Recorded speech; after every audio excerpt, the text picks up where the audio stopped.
Assalamualaikum warahmatullahi wabarakatuh. Perkenalkan, nama saya Rianti dengan NIM 2302354201008 dari program studi agribisnis. Saya akan menjelaskan materi PowerPoint saya yang berjudul pencemaran lingkungan. Pencemaran lingkungan adalah masuknya atau dimasukkannya zat, energi, atau komponen lain ke dalam lingkungan oleh aktivitas manusia atau proses alam sehingga kualitas lingkungan menurun dan membahayakan makhluk hidup. Penyebab terjadinya pencemaran lingkungan disebabkan oleh berbagai faktor, namun faktor terbesarnya adalah manusia. Banyak aktivitas sehari-hari manusia tanpa didasari menjadi faktor rusaknya lingkungan. Di antaranya penggunaan kantong plastik secara masif, pembuangan sampah dan limbah deterjen ke sungai, penggunaan AC berlebih, pembuangan limbah elektronik yang tak sesuai aturan, pembakaran hutan, penggunaan kendaraan pribadi sehingga menimbulkan lebih banyak polusi, pembuangan limbah pabrik atau kotoran ke sungai, penebangan hutan yang mengakibatkan hutan tak mampu menyerap karbon dioksida lebih banyak, dan lain-lain. Pencemaran lingkungan dapat dikelompokkan menjadi 3 macam, yakni pencemaran tanah, pencemaran air, dan pencemaran udara. Yang pertama, pencemaran udara. Pengertian pencemaran udara. Pencemaran udara merupakan salah satu kerusakan lingkungan berupa penurunan kualitas udara karena masuknya unsur-unsur berbahaya ke dalam udara atau atmosfer bumi. Penyebab pencemaran udara. Penyebab terjadinya pencemaran udara bisa disebabkan oleh 2 faktor, yaitu faktor alam dan faktor manusia. Penyebab pencemaran udara dari faktor alam contohnya adalah aktivitas gunung berapi yang mengeluarkan abu atau gas vulkanik, kebakaran hutan, letusan gunung berapi, dan lain-lain.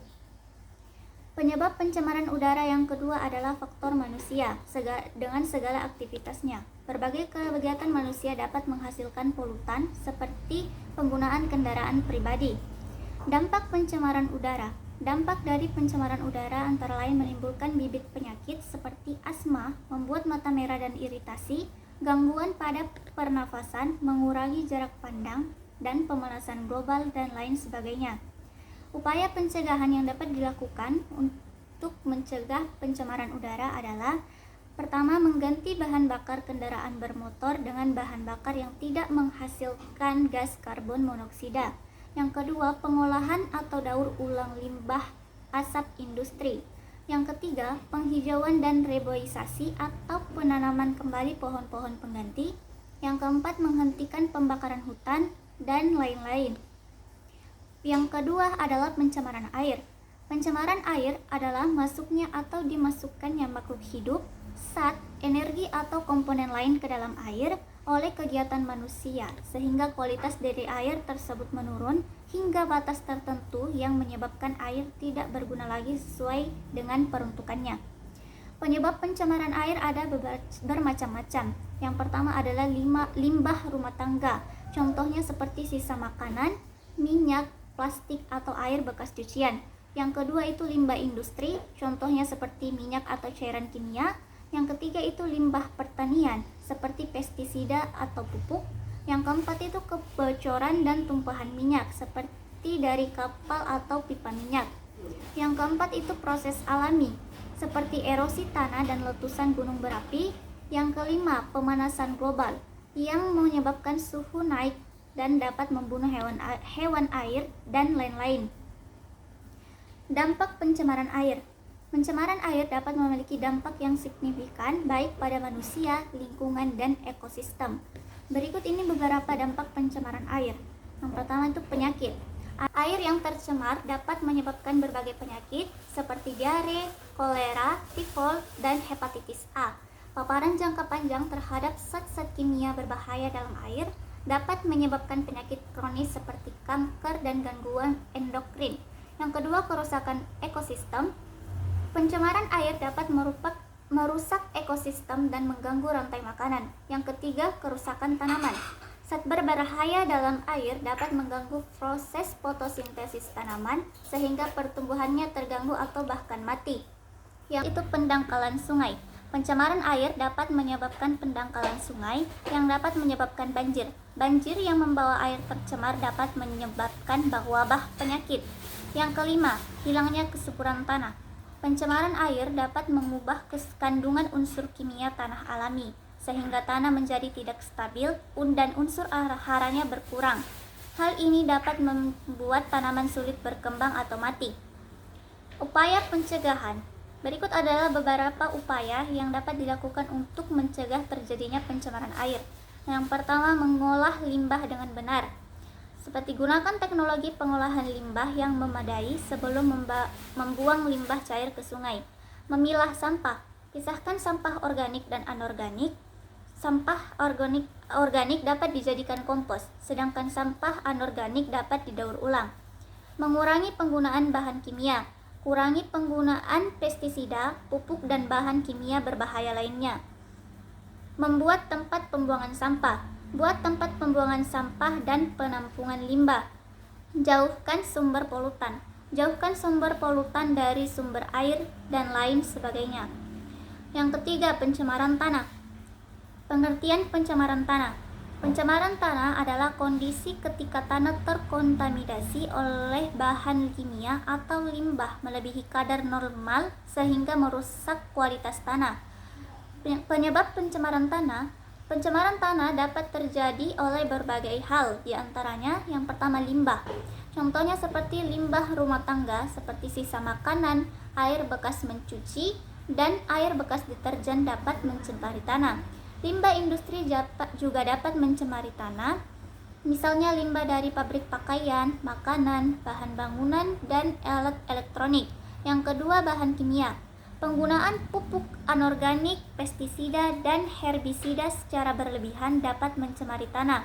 Bahan-bahan kimia ini tidak dapat dipecah oleh alam dan meresap ke dalam tanah. Yang ketiga, benda tidak dapat didaur ulang. Benda-benda seperti plastik, kaca, logam, dan karet yang tertimbun di tanah dapat merusak struktur tanah. Yang keempat, kebakaran hutan. Kebakaran hutan dapat membuat unsur-unsur penting dalam tanah hilang, rusak atau mati, dan lain sebagainya. Yang ketiga, dampak pencemaran tanah. Pencemaran tanah dapat berdampak negatif baik bagi manusia, hewan, tanaman, lingkungan. Di antaranya, pertama, dampak bagi kesehatan manusia. Pencemaran tanah dapat menyebabkan berbagai penyakit pada manusia. Yang kedua, dampak bagi tanaman. Pencemaran tanah dapat membuat tanaman sulit tumbuh karena tanah yang tercemar mengandung racun dan tidak subur. Yang ketiga, dampak bagi hewan. Pencemaran tanah dapat mengancam habitat hewan-hewan liar sehingga mereka harus mencari tempat lain untuk bertahan hidup. Yang keempat, dampak bagi lingkungan. Pencemaran tanah dapat mengganggu ekosistem dan menyebabkan pepunahan hewan secara massal. Upaya pencegahan. Upaya pencegahan pencemaran tanah dapat dilakukan dengan pertama, memisahkan sampah, yang kedua, daur ulang, yang ketiga, mengurangi penggunaan pestisida dan pupuk, yang keempat, mengolah limbah industri. Dampak pencemaran lingkungan. Pencemaran lingkungan dapat menimbulkan berbagai dampak negatif yang serius bagi kehidupan manusia dan alam, di antaranya kerusakan ekosistem. Pencemaran lingkungan dapat merusak keseimbangan ekosistem dan mengganggu kehidupan biota air dan tumbuhan. Yang kedua, gangguan kesehatan. Pencemaran lingkungan dapat menyebabkan berbagai gangguan kesehatan seperti penyakit saluran pernapasan, penyakit kulit, gangguan pencernaan, masalah pendengaran, dan masalah kesehatan mental. Yang ketiga, pemanasan global. Pencemaran lingkungan dapat menyebabkan pemanasan global yang membuat suhu bumi meningkat. Hal ini dapat menyebabkan cuaca yang tidak menentu dan naiknya permukaan laut. Yang keempat, kepunahan makhluk hidup. Pencemaran lingkungan dapat menyebabkan kepunahan makhluk hidup. Yang kelima, kehilangan sumber makanan. Pencemaran lingkungan dapat menyebabkan kehilangan sumber makanan. Berkurangnya persediaan air bersih. Pencemaran lingkungan dapat menyebabkan berkurangnya persediaan air bersih, berkurangnya persediaan oksigen, dan kerugian ekonomi. Solusi yang dapat dilakukan dalam mengatasi pencemaran lingkungan diantaranya adalah pengolahan limbah, penghijauan, penggunaan bahan ramah lingkungan, pengurangan penggunaan kendaraan pribadi, penghematan listrik, pengurangan penggunaan pupuk kimia, daur ulang sampah, dan lain sebagainya. Itulah tadi presentasi dari saya. Kurang dan lebihnya mohon dimaafkan. Wabillahi taufik wa hidayah. Wassalamualaikum warahmatullahi wabarakatuh.